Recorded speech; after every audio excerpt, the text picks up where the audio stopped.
Guinea's new PM has suggested that the junta that took power in 2021 may not deliver on a pledge to return to civilian rule before 2025.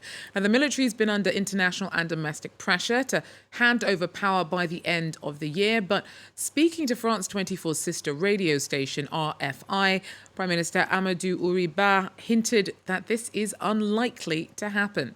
Our regional correspondent, Sam Bradfies, talks us through.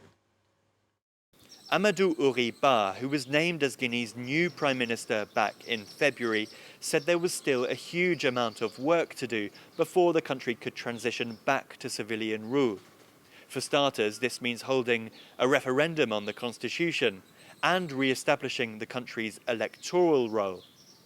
If these tasks can be completed, he said he hoped that the country would head to the polls in 2025, later than the junta had initially promised.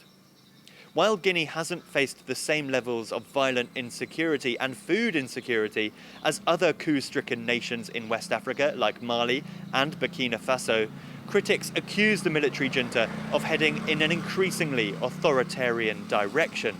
They point to internet blackouts, the shutting down of independent media, and the brutal repression of protests. Guinea is also experiencing rampant inflation at the moment, worsened by an explosion at the country's main fuel depot in December last year.